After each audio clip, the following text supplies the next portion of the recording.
আসসালামু আলাইকুম। আমি জয়া পারভিন। শুরু করছি দৈনিক জনজাগরণ টিভি নিউজে। প্রধান উপদেষ্টার সদিচ্ছা ও ভূমিকার প্রশংসা করে তাকে ধন্যবাদ জানিয়েছেন বিএনপি মহাসচিব মির্জা ফখরুল ইসলাম আলমগীর। বিস্তারিত ডেস্ক রিপোর্টে।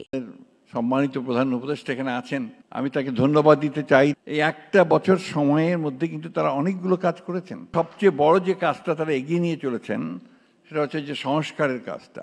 এটা অস্বীকার করবার কোনো উপায় নেই, কিন্তু একটা জিনিস আমাদের সকলে বোধহয় মনে রাখা প্রয়োজন, জনগণের প্রতিনিধিত্ব সম্পন্ন সরকার, এটা বোধহয় খুব জরুরি দরকার। সহনশীলতার অনেক অভাব আমাদের মধ্যে আছে।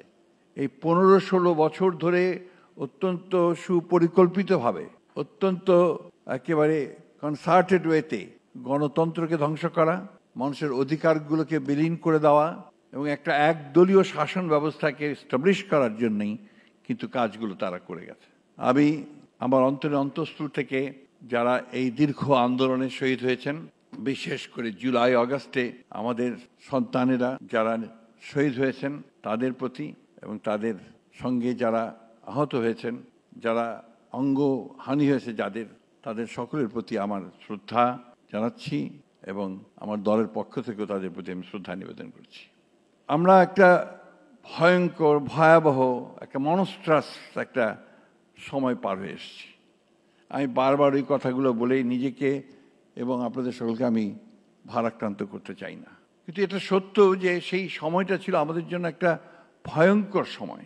আমাদের দলের 60 লক্ষ মানুষের বিরুদ্ধে মিথ্যা মামলা হয়েছিল। এখনো সেই মামলা কিন্তু তুলে নেয়নি আসিফ নজরুল সাহেব, কিছু কিছু বাকি আছে এখনো। আমরা আশা করছি যে খুব শিগগিরই এই মামলাগুলো তুলে নেওয়া হবে। আমাদের প্রায় 1700 নেতা কর্মীকে গুম করে দেওয়া হয়েছে, এনফোর্স ডিসঅ্যাপিয়ারেন্স। আজকে আমাদের সম্মানিত প্রধান উপদেষ্টা এখানে আছেন, আমি তাকে ধন্যবাদ দিতে চাই, তার ক্যাবিনেটকে ধন্যবাদ দিতে চাই। অনেকেই আমরা বিভিন্নভাবে কথা বলি, কিন্তু আসলে একটা বছর খুব বড় সময় না।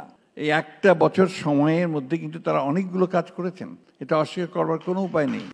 2022 সালে অন্যান্য রাজনৈতিক দলগুলোর সঙ্গে আলোচনা করে যারা আমরা একসঙ্গে আন্দোলন করছিলাম, এখানে জুনায়েদ সাকি আছেন, আমি দেখতে পাচ্ছি জুনায়েদ সাকি প্রচুর পরিশ্রম করেছিল সেই সময়। আমরা 31 দফা কর্মসূচি নিয়ে আমরা জনগণের সামনে এসেছিলাম। যেদিন এই কর্মসূচি নিয়ে সামনে আসি আমরা, সেই দিনই আমাদের উপর গুলি হয়েছে। আমাদের অফিসের সামনে আমাদের সভা করার কথা ছিল, সেই সভা পুলিশ করতে দেয়নি, ভেঙে দিয়েছে এবং তারপর গুলি করেছে। সেখানে আমাদের মিরপুরের একটি ওয়ার্কশপে কাজ করা একটি ছেলে, সে সেখানে সেদিন শহীদ হয়। গণতন্ত্রে তো কিছু মতবিরোধ থাকবেই, রাজনৈতিক দলগুলোর মধ্যে যে সব এক কথা বলবে তা তো না।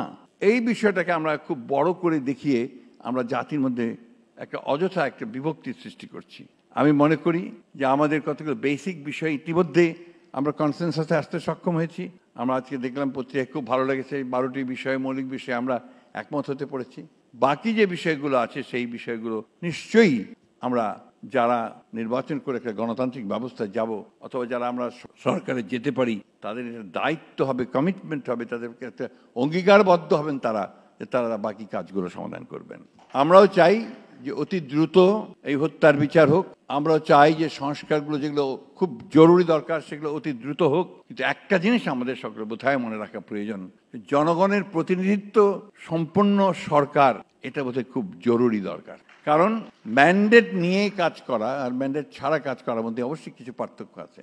আমরা আশা করি যে আমাদের সম্মানিত প্রধান উপদেষ্টা মহোদয়ের যে ইতিমধ্যেই জনগণের সামনে যে কমিটমেন্ট করেছেন, সেই কমিটমেন্ট অনুযায়ী দেশে একটি অবাধ, সুষ্ঠু, সকলের কাছে গ্রহণযোগ্য একটা নির্বাচন হবে এবং সেই নির্বাচনের মধ্য দিয়ে জনগণের প্রতিনিধিত্বশীল একটি সরকার প্রতিষ্ঠিত হবে, পার্লামেন্ট প্রতিষ্ঠিত হবে। এর চেয়েও বড় একটি প্রশ্ন আছে। সেই প্রশ্নটি কি? সেই প্রশ্ন হচ্ছে যে আমাদেরকে প্রতিষ্ঠানগুলো তৈরি করতে হবে, নির্মাণ করতে হবে।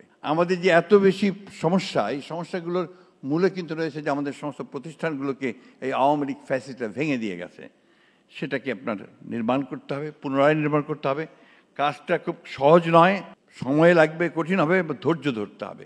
আমাদের এই জায়গায় আরেকটা সমস্যা আমরা নিজেরা তৈরি করেছি সম্ভবত, যে সহনশীলতার অনেক অভাব আমাদের মধ্যে আছে। এই জায়গাটাকে আমাদেরকে বেরিয়ে আসতে হবে, কিছুটা সহনশীল হতে হবে, ধৈর্য ধরতে হবে, নিশ্চয়ই আমরা এত কিছু পেরেছি, এটা পারবো না কেন? ব্যক্তিগত জীবনে খুবই আশাবাদী মানুষ। আমাদের সময় প্রায় শেষ হয়ে এসছে, বয়স হয়ে গেছে। এখন যে তরুণ যারা আছেন, এখানে আছেন, অন্যান্য এখানেও আছেন, আমি আশা করব যে তারা আমাদের জন্য ভবিষ্যতে এমন একটা বাংলাদেশ গড়ে তুলতে সহযোগিতা করবেন যে বাংলাদেশে সত্যিকার অর্থেই মানুষের অধিকার প্রতিষ্ঠিত হবে, মানুষ তার অধিকার নিয়ে একটা কল্যাণমূলক রাষ্ট্র নির্মাণ করতে পারবে এবং আমাদের এই শিশুদেরকে আর এইভাবে প্রাণ দিতে হবে না।